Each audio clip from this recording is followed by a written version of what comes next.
오늘 보실 말씀, 성경 말씀 보시겠습니다. 요한복음 4장 13절부터 18절까지 말씀입니다. 요한복음 4장 13절부터 18절까지 말씀입니다. 제가 천천히 읽도록 하겠습니다.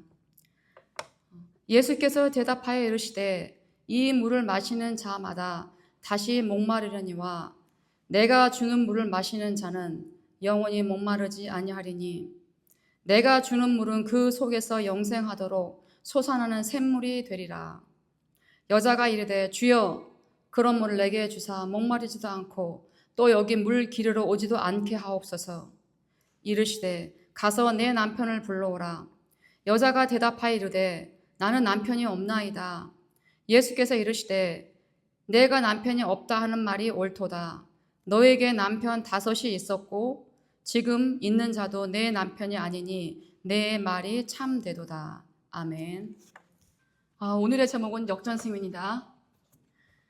제가 예전에 아이 이제 처음에 결혼을 하고 아이를 이제 둘을 낳았어요. 시간이 좀 흘렀죠. 근데 시간이 흘러가면서 물론 여러 가지 일도 있었지만 어떤 일이 생기냐면 제 마음에 그래도 평소에 누리던 그런 행복이나 그런 감사 같은 게 사라지는 거예요. 점점 행복 지수도 내려가고, 그러니까 불만스럽고, 뭔가 내가 채워지지 않는 거예요. 그런 모든 것들이. 물론 경제적인 것도 있었겠죠. 하지만 그게 다는 아니라는 걸 제가 후에 알았어요. 그리고 제가 느낀 게 뭐였냐면, 나는 욕심 주머니에 내가 가진 욕심 주머니 나는 빵꾸가 났나 보다. 왜 이렇게 내 삶이 이럴까? 내가 처음부터 그랬으면 그런 생각을 하지 않았을 텐데 어느 날 갑자기 이렇게 시간이 흐르면서 나한테 찾아온 것들을 생각하니까 너무 의아했어요. 내가 왜 이러나. 그리고 제가 예수님 믿고 후에 알게 됐어요. 그게 무엇인가를. 성경 창세기에 나와 있는 그 어둠의 세계, 마귀의 세계가 주는 그게 어떤 것인가? 창세기 1장 2절 나와 있는 흑암, 혼돈, 공허, 흑암. 제 마음에 예수님이 계시지 않고 믿지 않았으니까 당연히 저는 마귀의 자식이었겠죠. 당연히. 그러니 그 마귀들이 저한테 주는 게 무엇이겠습니까? 어느 선 이상이 넘어가면 제 행복을 뺏어갈 것이고 당연히 그것들이 저에게 원래 그들이 가진 본질이 공허 아니겠습니까? 그게 이제 점점 심해지면서 채워지질 않는 거죠. 그리고 어느 날 그래서 알게 됐어요. 공허구나. 채워지지 않는 무엇. 세상 것으로 채워지지 않는 거예요, 그게. 그리고 얼마 후에 하나님께서 저를 만나주셨어요. 저를 찾아와서 저를 만나주셨어요. 이전에 제가 느꼈던 그 공허함, 채워지지 않는 무엇인가. 그리고 예수님이 오셔서 저를 만나줌으로써 무엇인가 이루 표현할 수 없고 형언할 수 없지만 무엇인가가 꽉 찬 그 느낌. 제가 언어 표현이 좀 짧아서 뭐라 표현을 못하겠는데 그냥 꽉 찬 느낌이었어요, 제가. 그래서 제가 친구들이나 주변 사람한테 제가 전도를 할 때 이렇게 제가 전도를 했어요, 그 당시에. 그 당시에 우리나라에 이온 음료 여러 가지가 있었는데 포카리 스웨트하고 2%라는 이온 음료가 그때 한참 있었어요. 그래서 제가 전도할 때 이렇게 말했어요. 와, 예수님 믿으세요. 예수님 믿어. 너의 2%가 채워질 거야. 물론 그건 2%가 아니죠. 저의 100%가 되는 건데 그때는 제가 친구들한테나 주변 사람한테 전도할 때 알아듣기 편하게 제가 전도를 했어요. 2% 채워질 거야. 예수님 믿어. 오늘 여기 나와 있는 우리가 읽은 본문은 우리 모두가 아는 일이에요. 그리고 예수님께서 잘 가지 않는 사마리아 땅을 들어가서 우물가에서 웬 여자를 만납니다. 물론 남자일 수도 있겠죠. 하지만 하나님 입장에서는 우리가 모두가 예수님의 순결한 신부이니까 우물가 여인으로 표현하시지 않았나 싶어요. 그 여인이 왔는데 그 여인에게 이렇게 말씀해 주십니다. 이 물을 마시는 사람은 다시 목마를 거야. 근데 내가 주는 물을 마시는 자는 영원히 목마르지 않을 거야. 하나님이 아셨어요, 예수님께서. 뭘 아셨느냐?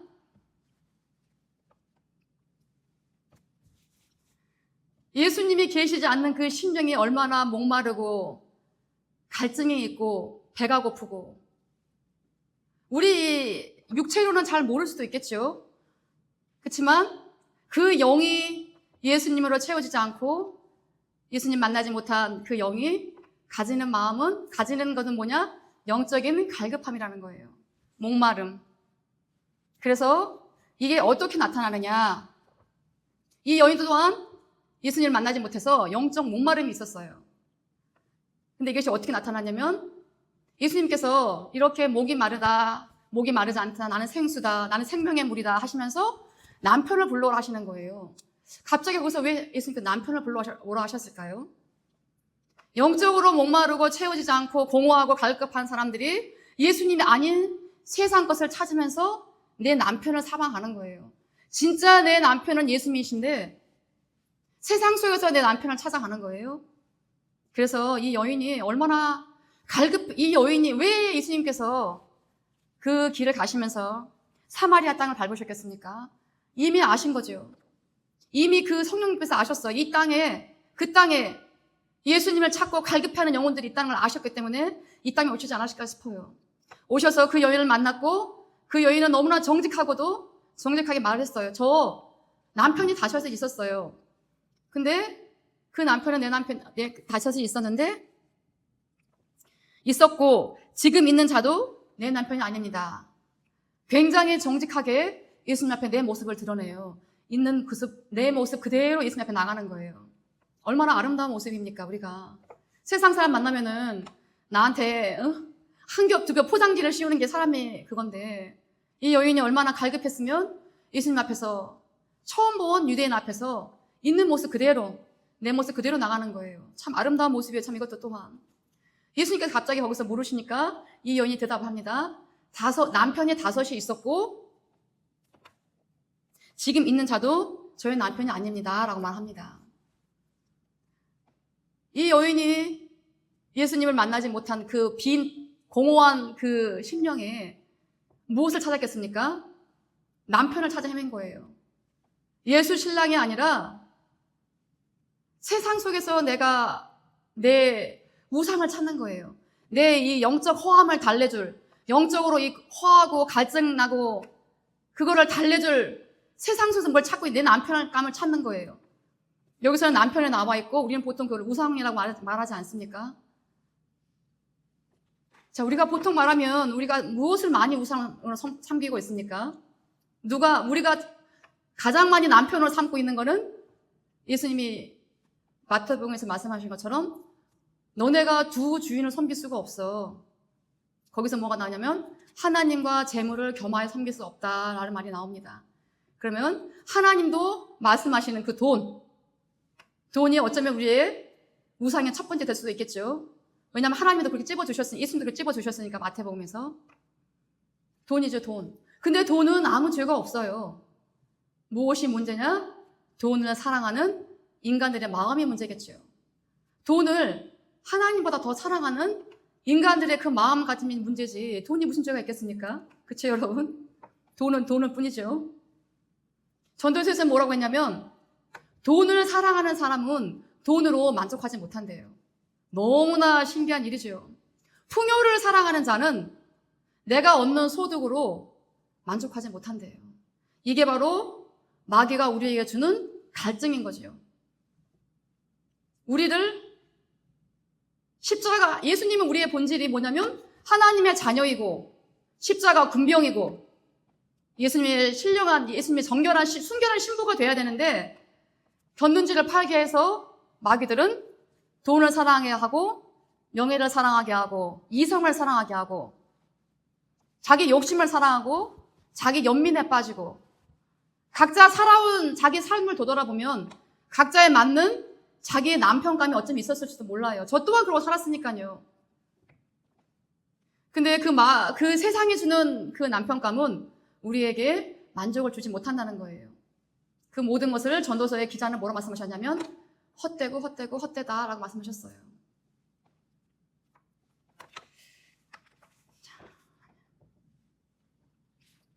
어쩌면 가정을 이룬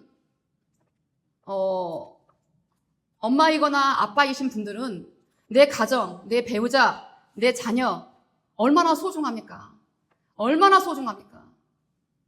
어쩌면 누군가한테는 내 배우자가 우상일 수도 있고 내 자녀가 우상일 수도 있고 근데 중요한 건 그걸 내가 모른다는 거죠. 내가 모르고 산다는 게 가장 큰 문제인 거예요. 근데 이렇게 또 예수님께서 직접 찾아와 주시기도 하고 또 말씀을 통해서 저에게 깨닫게 하시기도 하고 우리가 늘 우리 교회에서 하는 찬송을 통해서도 우리가 깨달을 수 있는 그런 시간들 아마 하나님께서 허락하실 것 같습니다. 우리 교회를 이끌어주시는 리더는 뭐라고 하셨냐면 또 다른 표현으로 혈연, 학연, 지연, 냉정해라. 부모 형제 앞에서 부모 자식 앞에서 내가 얻는 걸 따라야 될 것인가? 내가 다니는 학교, 학벌 뭐 그런 걸 통해서 만나게 된 지인들, 내가 태어난 고장이나 그런 지방을 통해서 만나게 된 사람들.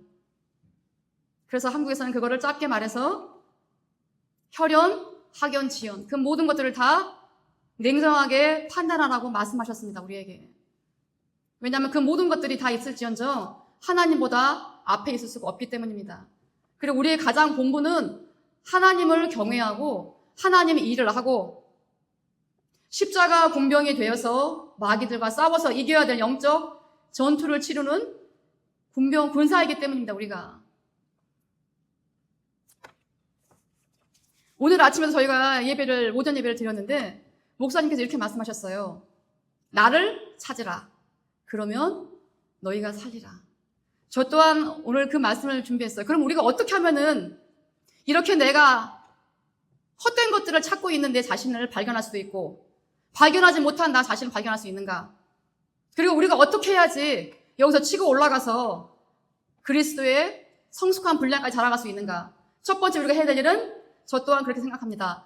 예수님을 의지하는 거, 예수님을 찾는 거, 예수님을 갈급해하는 거. 오늘 우리가 아침에 말씀을 들었기 때문에 그것이 바로 내가 사는 길이라는 거예요. 그리고 또한 우리 교회는 늘 하시는 말씀이 저희가 듣는 말씀이 있습니다. 찬송하여라, 찬송하여라, 찬송해라. 근데 우리가 늘 들어서 그렇지 그 말씀이 얼마나 보배로운 말씀인지 우리가 잘 모를 수도 있지요. 왜냐하면 우리가 눈으로 보지 못하고 영적 세계를 눈으로 보지 못하니까요. 무당들이 처음에 막 악신을 불러들일 때 어떻게 합니까? 가장 먼저 하는 일이 이 털을 잡고 북을 치고 꽹가리를 치고 무당은 이 종을 들고 이 방울을 들고 흔들고 막 뛰는 거예요. 세상 말로는 푸닥거리 한다는데 푸닥거리. 그게 뭐 하는 거예요? 자기들의 악신을 불러들이는 행위예요. 우리는 그럼 어떻게 합니까? 우리의 너무나 사랑 많으신 성령님을 우리가 영적 전쟁에 이길 수 있는 힘을 주시는 그 파워를 가지신 성령님을 우리가 맞이하기 위해서 우리가 그분을 향해서 정성껏 마음을 다하고 뜻을 다하여서 찬송을 올려드리는 거죠. 눈으로 보이진 않지만 이 영적 세계에서 그 질서가 저기서 이루어지고 있는 거예요. 그 찬양을 통해서 악신들이 물러가고 깨지고 있는 거예요. 이것들을 우리가 만약에 눈으로 본다면 우리가 더더욱 찬송에 매진할 수 있겠죠. 저희가 오늘 우리가 모두 다 알고 있는 사마리아 여인과 그리고 우물가의 여인, 목마른 여인, 마귀가 주는 그 목마름, 그것이 아니라 성령님이 주시는 자족함, 만족함, 그리고 새로운 힘, 영적 전쟁에서 승리할 수 있는 새로운 힘을 가진 그런 새 힘을 받을 수 있는 그 자리, 우리 모두가 찬송을 통하여서 내 안에 들어있는 것들, 그리고 우리 가정을 감싸고 있는 것들을 다 쳐서 이겨낼 수 있는 저희가 되기를 간절히 기도하겠습니다. 감사합니다. 기도하겠습니다.